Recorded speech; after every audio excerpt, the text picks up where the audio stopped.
Karena kopi itu secara temporer itu meningkatkan detak jantung, meningkatkan tekanan darah, terus bikin orang itu jadi cemas, gimana ngomongnya, kayak deg-degan Iya, gitu iya, kan. iya. Terus bikin orangnya juga buang air kecilnya lebih sering gitu. Kayak Terus beser ya, sorry ya dok. iya, Oke. walaupun efek ini sebetulnya dengan berjalan waktu orang itu bisa jadi lebih kebal, Oh, jadi adaptif. adaptif.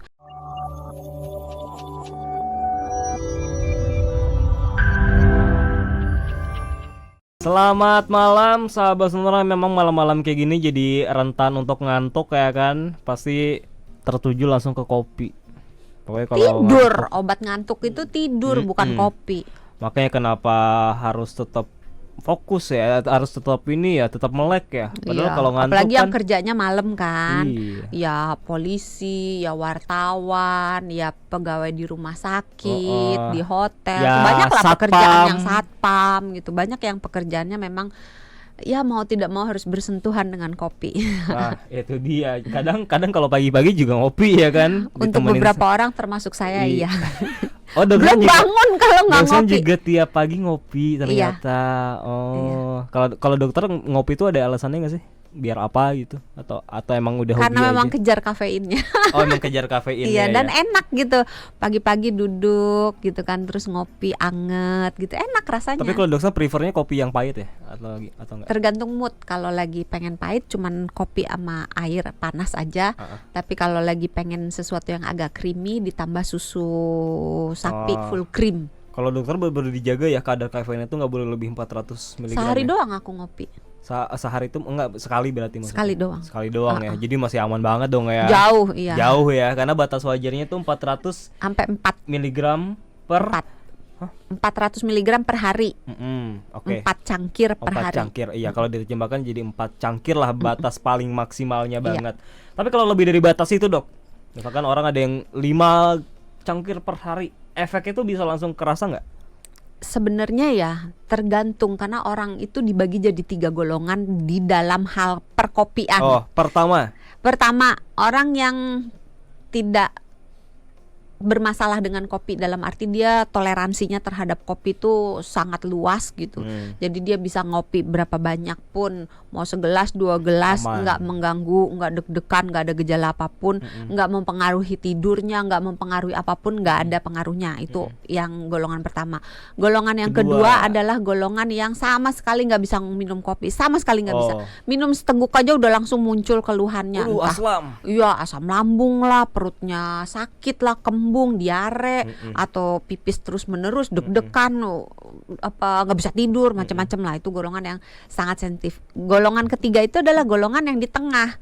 Bisa sih minum kopi, tapi nggak bisa banyak-banyak. Atau bisa sih minum kopi, tapi nggak bisa, aduh kayaknya jam 2 tuh udah nggak boleh ngopi lagi. Kalau jam 2 ke atas ngopi nih, misalnya jam 3 sore apa jam 5 sore ngopi, udah deh nggak bisa tidur gitu. Nah tergantung orang yang mana. Kalau yang pertama Kalau yang bisa-bisa aja. Nah, kalau misalnya orang yang pertama bisa-bisa aja, biasanya batas amannya itu tuh kan 400 mg per hari. Kalau di atas itu kemungkinan akan muncul gejala-gejala yang tidak terlalu bagus untuk kesehatan, terutama jangka panjang.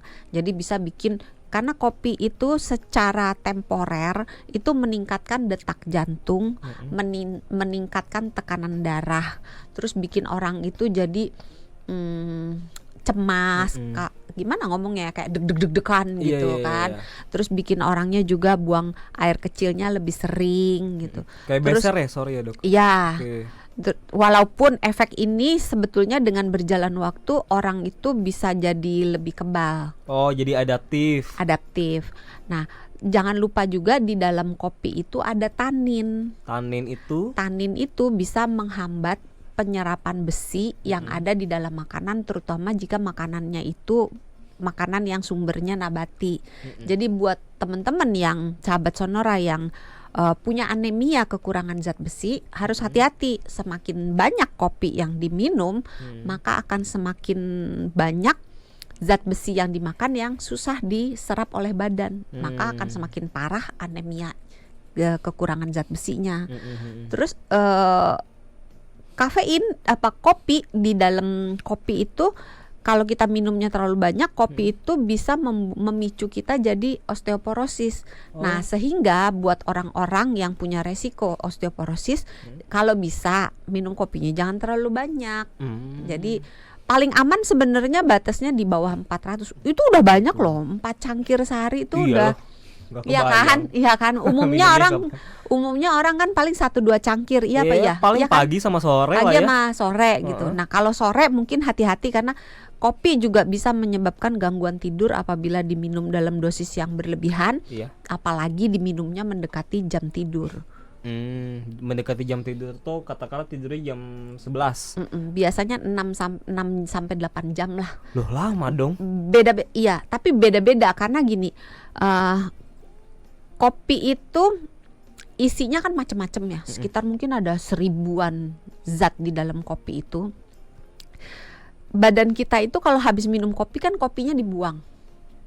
Oh, ampasnya. Bukan, maksudnya Apanya? diminum terus kafeinnya, kafestrolnya, antioksidannya segala macamnya itu kan dimetabolisme oleh tubuh kita, dibuang dan dalam tanda kutip dibuang dari tubuh kita melalui buang air kecil, buang air besar gitu.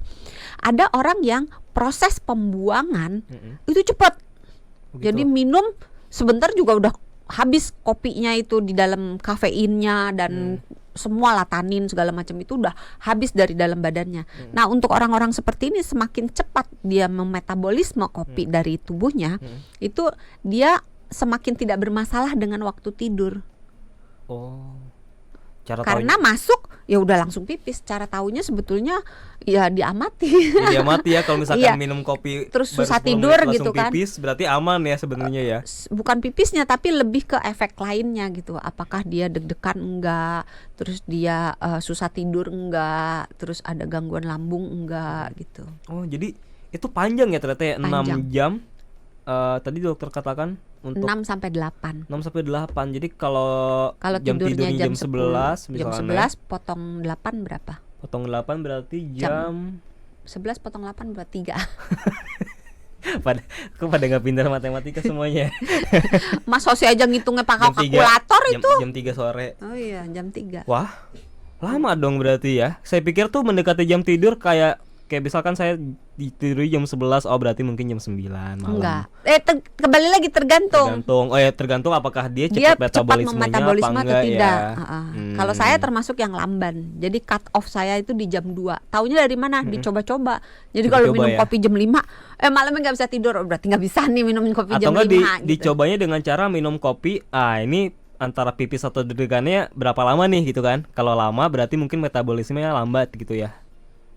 Bisa gitu nggak? Bisa sih, tapi belum pernah sih mendengar cara itu. Tapi bisa-bisa juga sih secara logika gitu kan. Cara membuangnya adalah dengan buang air kecil atau bisa juga efek lainnya. Tapi masalahnya kan kalau buang air kecil tergantung juga dia minum airnya. Kalau dia minum airnya banyak, ya pasti dia terpipisnya cepet kan. Itu bisa dilihat dengan efek lainnya juga kayak deg-degan. Itu bisa Itu mungkin lebih lebih akurat ya. Lebih akurat. Itu juga salah satu cara tubuh metabolisme si kafein itu dengan outputnya deg-degan.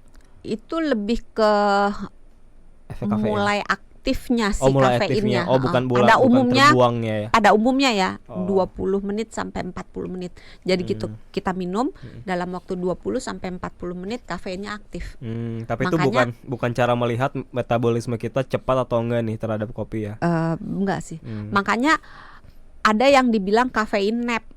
Jadi tidur siang tapi pakai kafein. Karena tidur siang itu kan biasanya 20 menit. Jadi sesaat sebelum tidur siang itu minum kopi. Habis itu cepet-cepet tidur.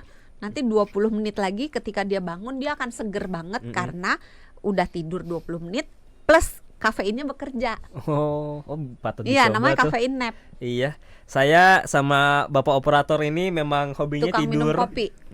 Tukang tidur. Jadi mungkin dicoba ya. Dicoba. Plus kafein siapa tahu bisa lebih segar. 20 menit. Menarik tuh ya. Pokoknya langsung pas sebelum tidur minum glek gitu kan. Terus nanti begitu bangun kafein kicknya udah dapet gitu. Tapi kan, tidurnya nggak boleh lama ya, 20 menit aja 20 menit. Oke, jadi sebelum tidur minum kafein dulu, kopi dulu, tidur 20 menit terus otomatis segar tuh ya. Di dalam kafeinnya ada obat tidurnya.